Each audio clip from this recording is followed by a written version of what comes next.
Hello, everyone, and a warm welcome back to our UETH weekly workshop. Tonight's session promises to be particularly fascinating as we delve into the world of decentralized justice, a field that is not only innovative but transformative in its approach to conflict resolution. Today, our session is titled From Conflict to Consensus, Exploring Decentralized Justice, featuring Federico Ast of Kleros. This session will uncover the potential of decentralized justice systems with a spotlight on Kleros, a pioneering platform in this space that is using blockchain technology to settle disputes with fairness and efficiency. So joining us tonight is Federico, the CEO and founder of Kleros.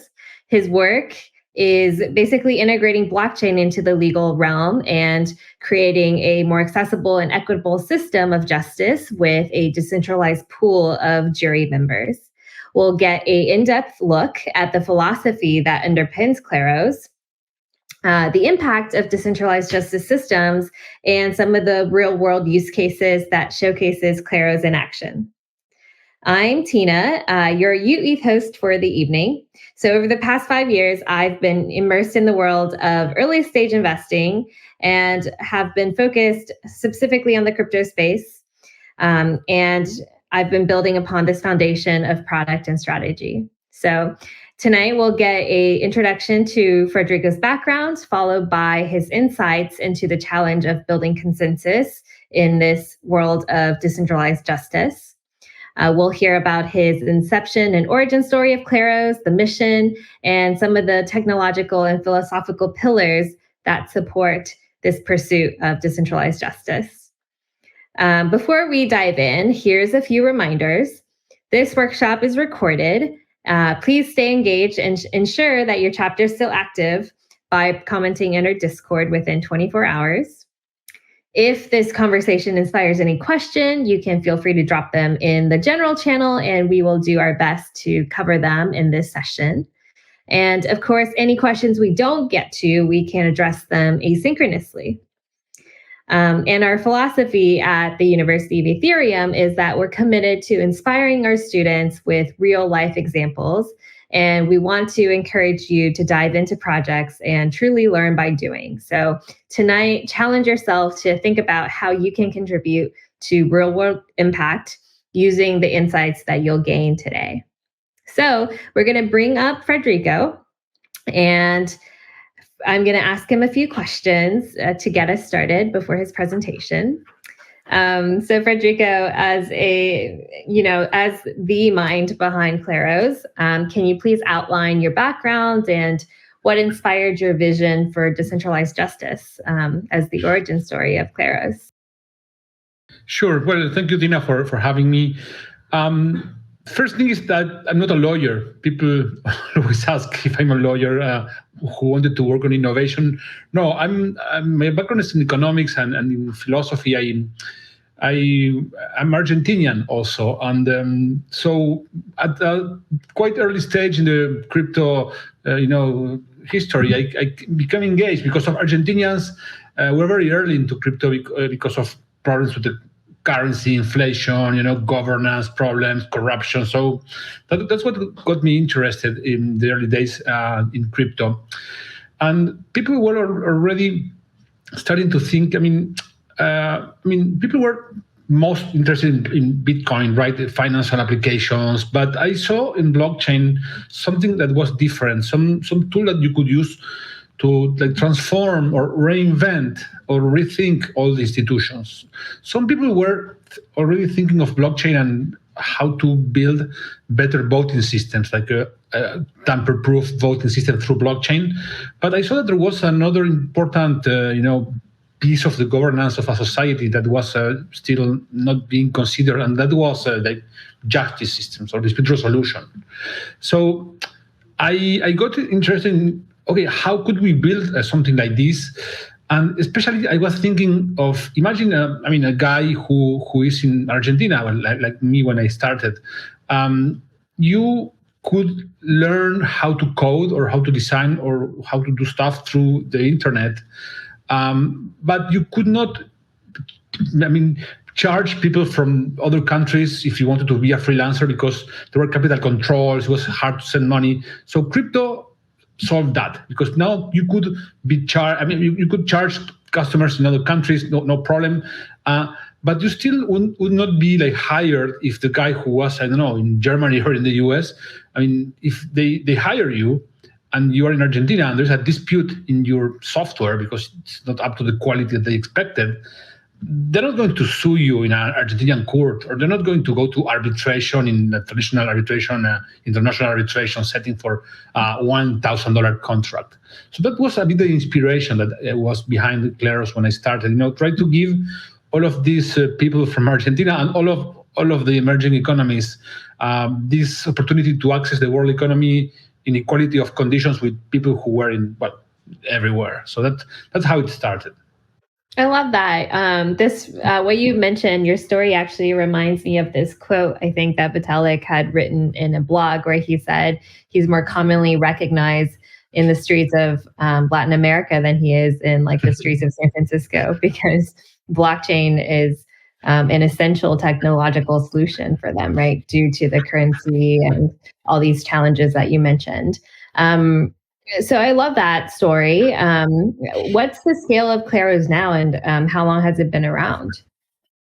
So Kleros started in 2017. So it's, I'd say, an OG project in the Ethereum ecosystem, and it's a team of 30 people. Lots of community around the team. It has already solved around 1,600 disputes. We have developed different applications. One for escrow, another one, the court, which is our main product, another one for curated lists. There is a project for verification of identity that is called Proof of Humanity that we developed as well. So we are very focused on building team. We have been around for a while already. And now our main thing is try to launch the next version of the court that is going to be, cheaper, faster, and it's going to enable a number of different features that are not possible now. Still, all of this decentralized justice space is still a bit experimental, but we have been learning, iterating, and adapting to what the market needs. Yeah, 1,600 cases sounds like there's certainly demand for this. And wow, 2017, definitely an OG project. I'm curious, before Kleros, what was your background? So you weren't a lawyer, but what were you doing before you started a company? Sure. So I was in economics and in philosophy. I was interested in economics, in what we call institutional economics, how institutions can affect how countries become prosperous or not. The case of Argentina was a country that was not because of poor institutions, poor governance. And my idea when I studied philosophy, I was into political philosophy, how you can improve governments. And then I started Kleros. So I started my career before in the online media. I worked in a online newspaper important in Argentina and in Latin America in the business section. So it was an editor of online, something similar to maybe like Fast Company or Business Insider back then. And so I started like that. And then I became interested in crypto. I mentioned already because of finance, inflation, and all that.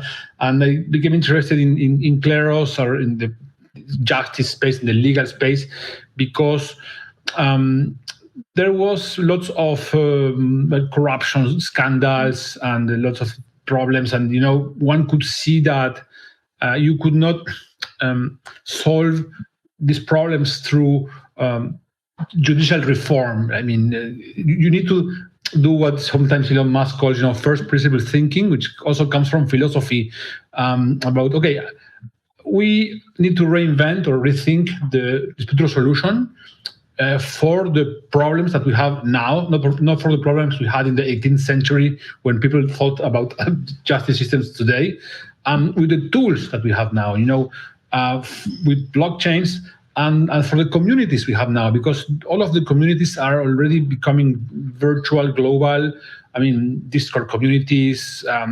So what should a justice system and a justice dispute resolution methodology, what should this look like for this new world? So that's what I was thinking, I guess. Seeing this from now is it's kind of connecting the dots. I can imagine how economics and philosophy and also Kleros itself is inspired by ancient Athenian courts. The name Kleros means randomness in ancient Greek. That's how the court system used to work in Athens. They had these popular trials with randomly selected citizens. So I guess this was the result of lots of different things that I had done, read, and studied in my life until everything converged into Kleros. I love that. Well, thank you so much for sharing more about your background. Let's go ahead and dive into your presentation. I'm really excited to hear how you think about decentralized justice systems like Kleros shaping the future of dispute resolution, and hearing some of the philosophical foundations that really inspired you to create Kleros. So I'm going to now pass it over to you, and we'll bring up the slides as well to the stage. And you can take it away for the next 20 or so minutes. Sure. Well, thank you. Okay. So the problem that we are up to solve with Kleros is the problem of disputes. So companies, governments already, spend a lot of money in small claims, different things happening, in utilities dispute between a consumer and a company, credit card disputes, everything, small insurance stuff. So this is really, it's everywhere. And also, the thing is, there are lots of disputes if we consider, the fact that 3 to 5% of online transactions end up in a dispute. So you can imagine having these problems, with your Uber driver, or with the Airbnb apartment that you rented and it was not what you expected. So disputes are everywhere. They create problems for those who suffer, but also they produce in the society like a bad mood. Let's say environment of a bad situation where people are frustrated, right? So this is a big problem. And in the world of Web3 also, we have lots of applications that are doing finance, insurance, NFTs, or whatever different stuff. And there is a problem that smart contracts are smart enough to self-execute as they are programmed, but they are not smart enough in order to resolve subjective situations. So a smart contract doesn't understand what's going on in a claim. So this is a big problem that is affecting, and it's going to affect even more in the future, all of the Web3 development. For example, think Alice, who is an entrepreneur from France, and she wants to hire Bob to make a video for her. And he's from Argentina, and she uses system, the Web3, freelancing platform. And then there is a dispute because she claims that the product that he delivered was not good enough. And he says that, hey, I did what was in the contract. I don't have to do anything else unless you pay me for the extra work I'm going to put. Smart contracts, they cannot solve this, right? So imagine if when they make the agreement, Alice sends a deposit in crypto into a smart contract that acts as an escrow, and the money is going to stay there deposited. And then Bob starts doing his job, and they both agree that if there is a dispute in this agreement, Kleros is going to be the arbitrator. Okay, so if all goes well, like Bob delivers the product, Alice gets the video, he gets the money, everyone is happy, so all good. But what happens if there is a dispute here? So the money that she sends to the smart contract will stay locked into the escrow, and then Kleros is going to make a decision on the case. Yes. So Kleros is a DAO that is focused on decentralized justice. Kleros is the fact that it's a DAO means that it's programmed in Ethereum, and everything is going to be traceable. So this is, remember, a dispute resolution solution, and this means that people need to trust it. So Kleros will make sure all of the parties that no one can tamper with the evidence, no one can tamper with the contract that was signed, or with the evidence that people submit to the case. No one can tamper with the jury selection process. We will, see later a bit how it works. But so this is based on jurors, and the fact that Kleros is programmed as a DAO means that no one can tamper with the selection of jurors. You cannot put your friends as jurors in your case, and also nobody can tamper with the voting counting process. Okay, so the dispute starts. Money stays into the escrow. The case is sent to Kleros, with the contract, the evidence, and everything that is necessary for the case to be resolved. And remember, the first of the features is that it's built on blockchain for transparency, for all parties to trust it. And it's also built on collective intelligence, the fact that it uses crowdsourcing of jurors in order to resolve the case. And it uses a very specific and very innovative system of incentives that is going to be used for jurors to actually make the decision fair and transparent. Okay, I will get a bit more into this now. So Kleros is this big DAO with different use cases. So I mentioned the video, but you could use this for whatever. There are translations, insurance, marketing services. So Kleros has lots of courts, and these courts are used for specific use cases. So in this case, there is the video production court that is going to be the interesting one. So people to be a juror in Kleros, they don't need to register, they don't need to sign up into a platform. They just need to get a token. It's called Pinakion, PNK is the ticker, which is an ERC20 token that is like a lottery ticket that you need to be drawn as a juror in disputes that happen in Kleros, right? And this is a bit also where the inspiration from philosophy comes. So Pinakion, or this thing you see on screen, is the bronze plate that ancient Athenians used to select jurors for their popular trial. So they used to put this into a rock with slots called Kleroterion, and then this was like an allotment machine to select jurors randomly without anyone tampering with the machine and with the process. Okay, so you want to be a juror in Kleros, you buy this token, and then what do you do with it? You go to the Kleros platform and you deposit the token, you stake the token into the court where you want to work. So let's imagine that there's lots of people who want to be jurors into the court of videos because they are that's their skill, and they deposit the token, and then Kleros randomly selects 5 of them. So these guys are going to be able to see the evidence, to see the contract, and then to vote on the case. Okay.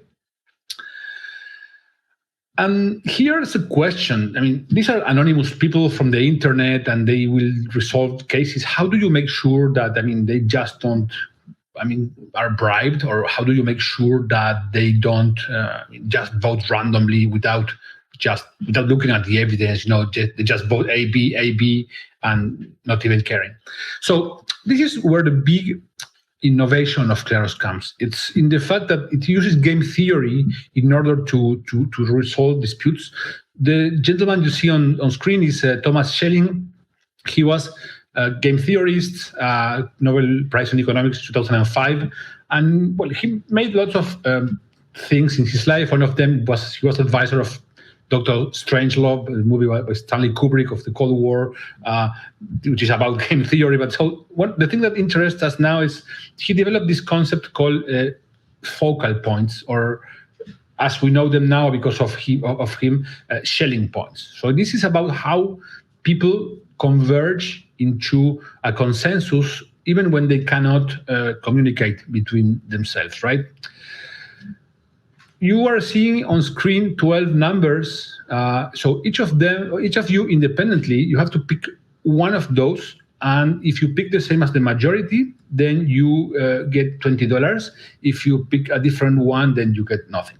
So in this exercise, which I have done already like 2,000 times, everyone or most people select 1,000 because it looks like more natural.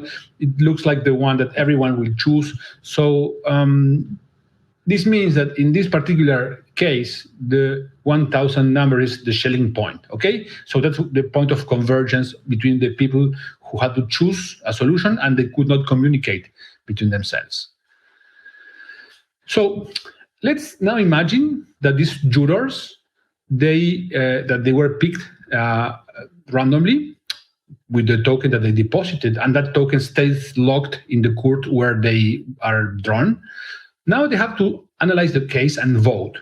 And Kleros will put them into a situation where they have to think how the majority will think about the case. Each of them independently will need to think what will the consensus of the jury will be about the case at hand. And in this situation, the Schelling point in which they converge is the truth about the dispute. Okay, the truth not in a like philosophical sense. Truth more in like a, let's say, consensual sense of what is the community of practice of video developers think about the case and how they consider the evidence. So this is the magic behind Kleros. So it puts jurors in a situation where they have to pick a decision, and the point in which they converge is typically the right decision about the dispute to be solved. How this works? Let's imagine that I am a user. I just want to not work. I just want to vote randomly to be paid. So jurors, remember, they stake the token into the court, and then they can win an arbitration fee depending on how they vote. So let's say I vote randomly. I don't want to work. I deposit the token in the court. I am drawn. Then I just vote randomly.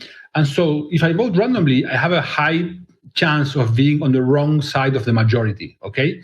So if I am on the wrong side of the majority, that token that I have deposited to be drawn, I lose it. And this gets sent in equal parts to the jurors who were on the same side in the majority, right? So I deposit a token, I vote randomly, I'm wrong, I lose a token, I put another token, I vote randomly, I'm wrong, lose a token. So, and that is how, as I keep playing this game, I kind of, start losing all of my tokens, and until at some point I'm out of tokens, and then I have to leave the system.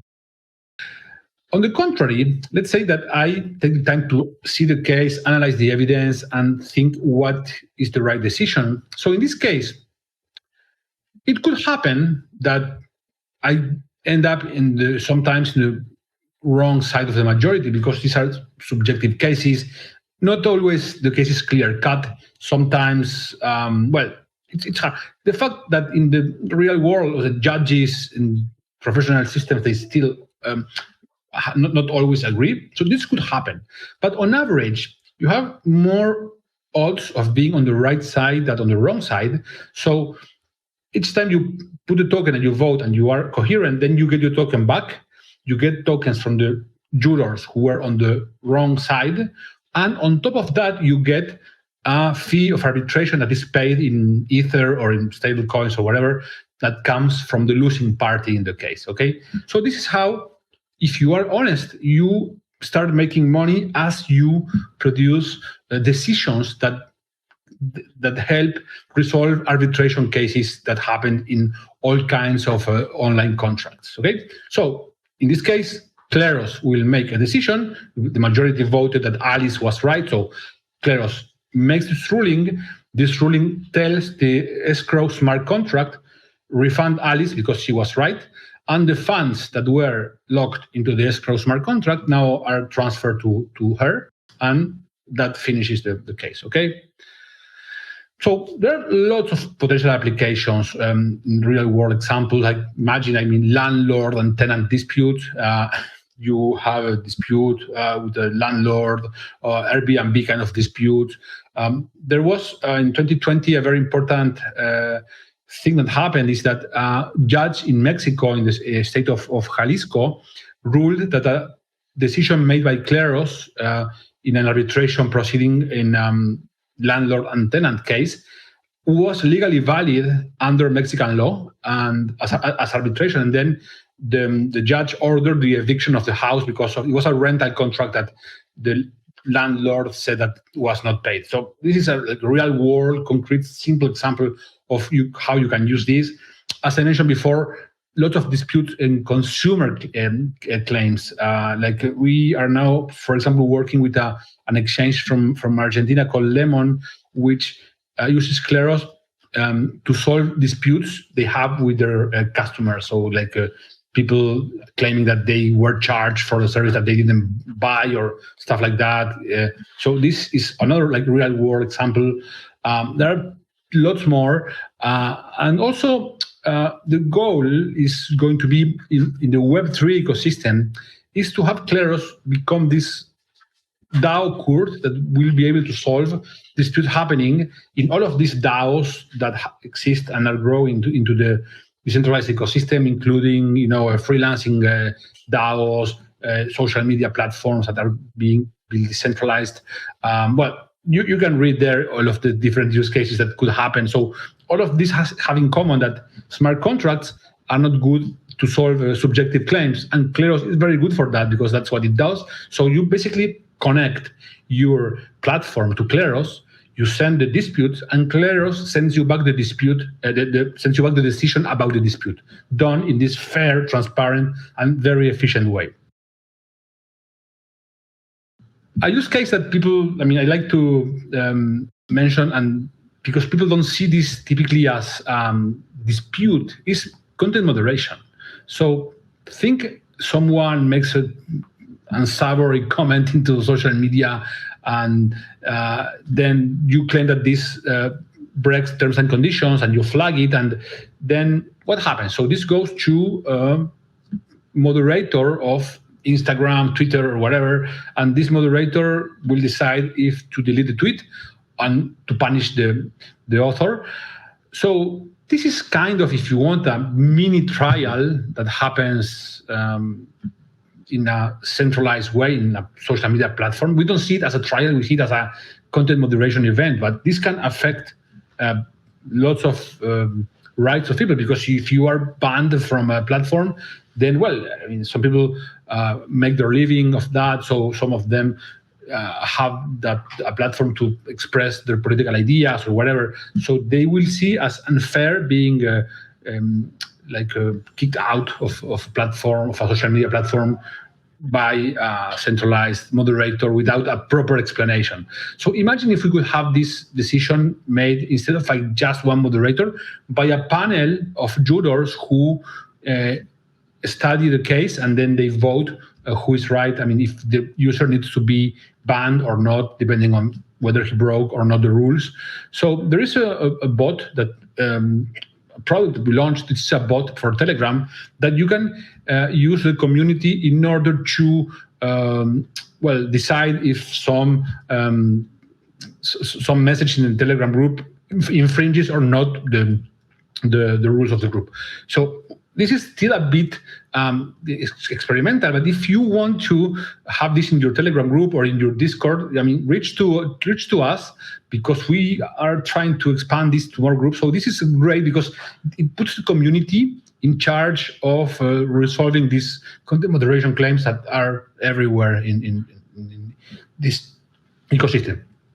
Another use case from Web3 is NFTs. Imagine I take an NFT from, an image from any of you. I look for it. I see it online. I take it, I mint an NFT, and I sell it. And now I sold your NFT, and you are not happy about that. So imagine the amount of new disputes that would happen in this world of NFTs, this world of emerging digital art. This type of infringement for copyright and stuff like that. So this is also a very important use case that is going to be, I think, very, very big in the coming years. So do you want to join the community? If you want to start being a juror at Kleros, you can scan the QR, and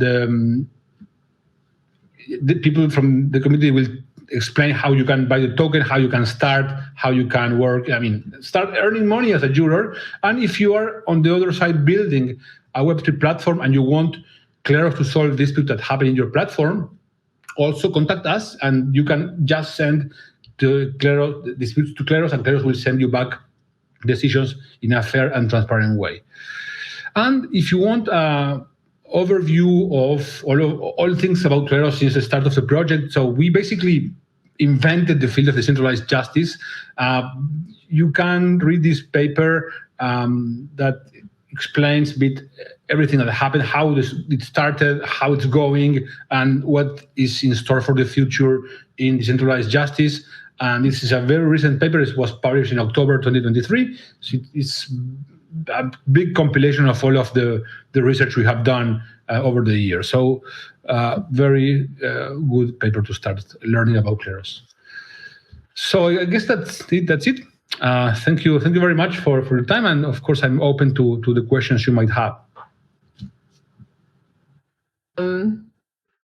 Well, thank you so much for that talk. I heard so many amazing themes in there. It sounds like Kleros utilizes blockchain technology for a number of functions, like obviously for the dispute resolution, but it seems like blockchain allows you to bake in these like game theory incentives and align juror incentives to provide fair and honest rulings.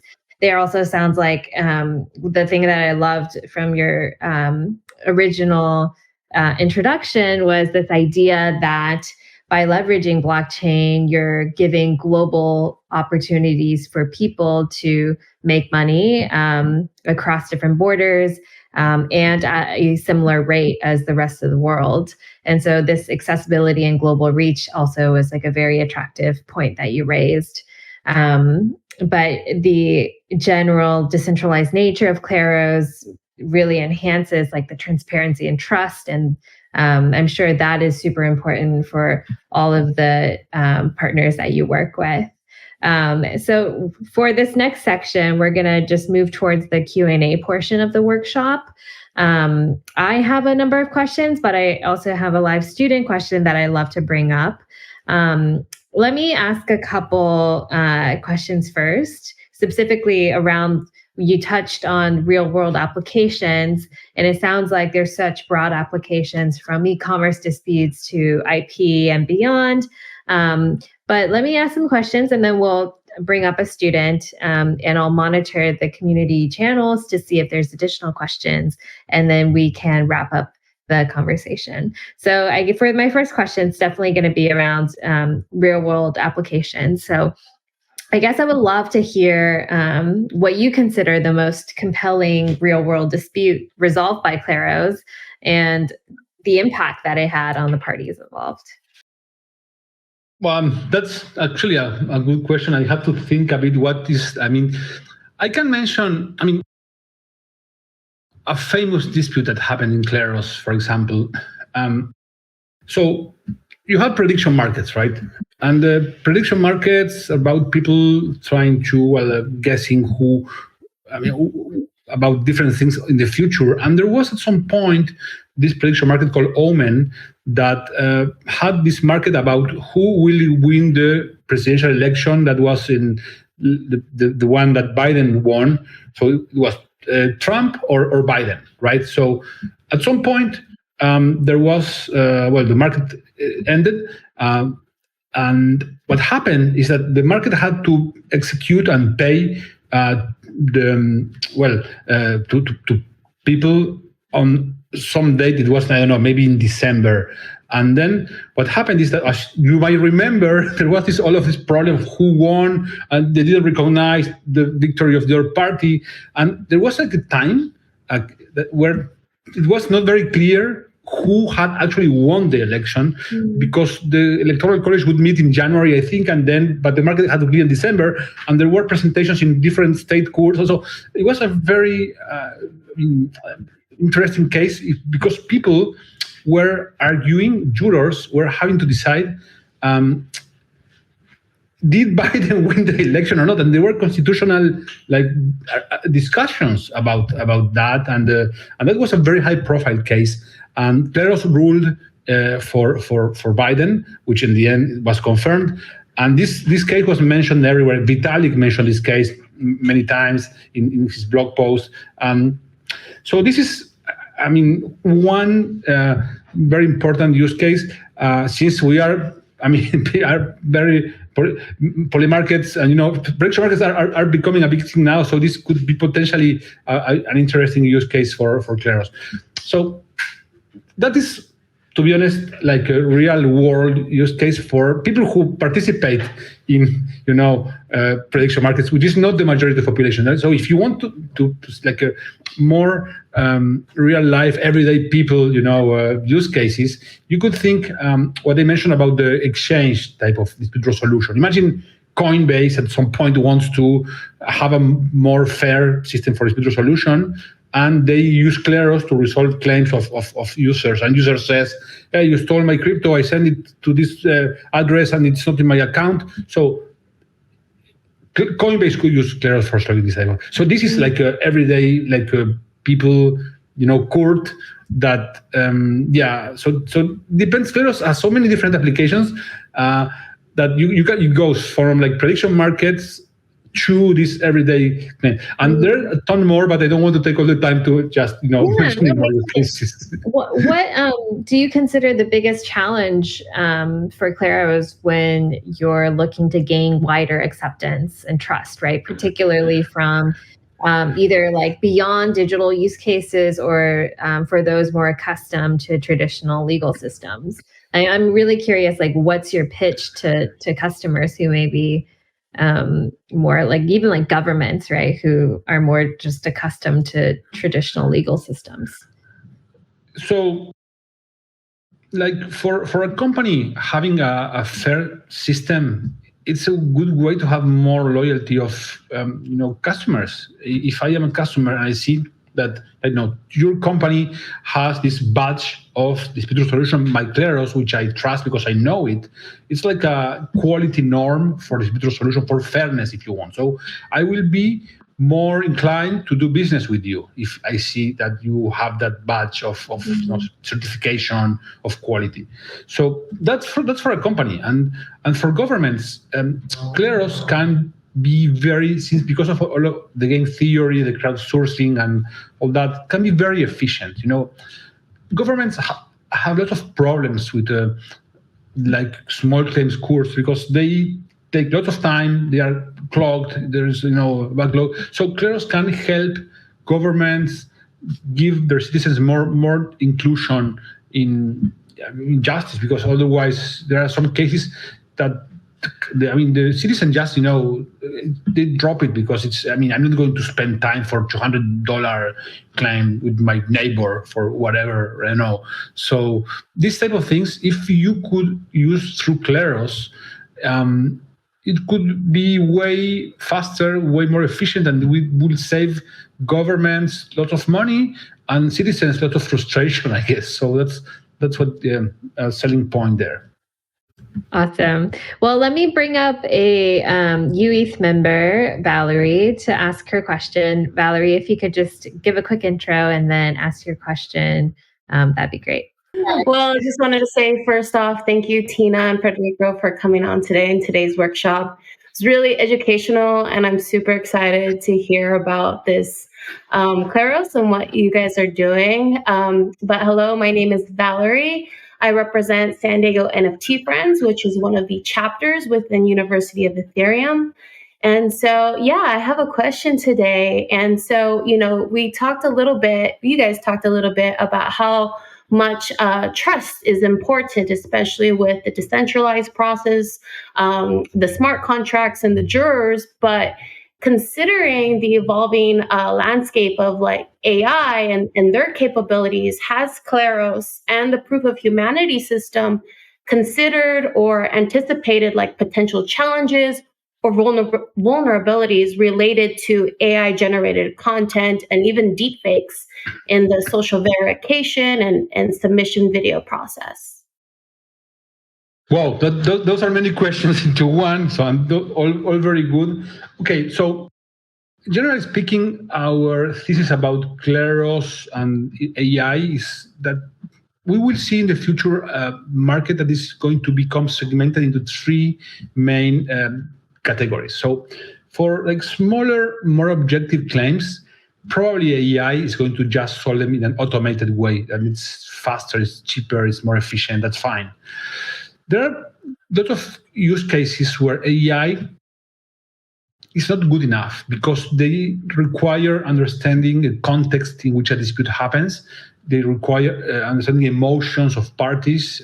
So AI is not very good at that. And so these are still small claims, but that can be fully automated. And you see this a lot in social media. Facebook and other social media companies have invested a lot of money to automate the decision-making system for content moderation. And they have done a good job in like spam, which is obviously, it's easier to detect. They have not had much success in other situations like harassment or bullying because there are so many context elements. So for those type of use cases, Kleros is going to be a good option. And then for more complex cases involving legal reasoning, understanding, more complex legal arguments, that's still going to be the domain of lawyers through more traditional systems of resolution. So that I don't think Kleros is going to go there, and neither AI. So that is one first part of the question of how we see the market evolving. Then when you want to use AI system for solving disputes, you have a problem, two problems. One is that depending on how you train your machine learning, your AI, this could have biases, and this could unfairly, rule against some group in a systematic way.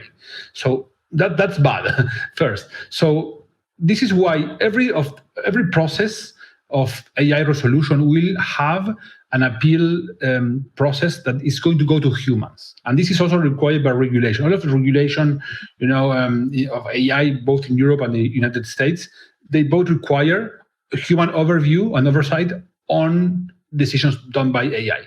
So then you will have an AI making a decision and then an appeal that could go to Kleros, and this could overturn the AI decision. And second thing is that AI or machine learning models, they can make decisions, but they cannot explain the decisions. So you will have a situation where the AI says that you lost, but they don't give you reasons. And in a service like dispute resolution, the justification for the decision is as important as the decision, because if the losing party cannot understand why it lost, then that's bad. So they won't trust the system and they won't use it. So that's why what's going to happen is, I think, is that you might have a AI decision, and then you would still have maybe a layer of humans explaining why the AI did that decision, and that layer of humans could be done by Kleros. So there are lots of different interactions between Kleros and AI, and we think that the real life system of the future for solving disputes is going to be a combination of both. Thank you so much. And that does make sense to have a combination of both. So thank you. And I just joined the Telegram, so I might be a future juror. We'll see. Welcome. Awesome. Thank you, Valerie. I think what was really interesting in your point was like AI can't tell you the rationale, right? And so I think historically, before the whole like ChatGPT boom, like insurance companies weren't allowed to leverage AI in their decision making because it's a black box and they couldn't explain exactly why the rationale or the decision was. And so there's all these protection laws against systematic risk of certain decisions being made. Well, I have a couple more questions and then we can wrap up. I guess I would love to understand how Kleros engages and grows its community of users and jurors to ensure that your ecosystem is robust and active. So we have a large following. Already in legal people. Lawyers interested in innovation. They know Kleros. So I think Kleros has. It's a bit like quite special project in the sense that it's kind of half a crypto project, which is involved in the Ethereum communities and DevCon and Ethereum France and all that. So we do go to all of those events and we are in those networks, but also the other half is more a legal technology company. So there is a following of coming from lawyers who maybe they are not that much interested in the elements of crypto. They are interested in this as a different way to do alternative dispute resolution. So this is kind of they have both communities. Those two communities not always have same interest. They don't always have the same values. So that is a bit challenging, but that's also great because it has more diversity of people in our community. So I personally think that the most widely adopted crypto applications will be couched in a real world use case. And so it doesn't surprise me that you have, a real world use case that you're trying to solve for, which touches upon stakeholders that don't necessarily care about crypto. And then you have the crypto community as well. But knowing that you are the pioneers of decentralized justice, would love to understand, is there anyone else in the market doing something like this? There were projects. One was called Jurors, another was called Aragon, that were in the early days. So those were the projects that were doing something like Kleros, but I think that they never got to build. I don't think they launched. Kleros is the only one that ended up having a product launched with users and traction, right? So still, as I said, it's experimental. Still, it didn't solve so far, millions of disputes. It's 1,600, but it already has a community of jurors who know how it works, and the goal for us now is more try to get more disputes, because more disputes bring more jurors who want to solve them. Because if you want to be a juror but there are not enough disputes, then you get bored and you leave. So for us, the challenge is try to get more applications trying to use Kleros, and then that will help us grow the community much faster. Amazing. Well, let's wrap up. I would love for you to share how UETH members can get involved, or any parting words that you might have for the community. If you have any resources, for instance, that you might recommend for individuals to engage with Kleros, or if you could share what ways individuals and organizations can get involved. We'd love for you to just speak some parting words.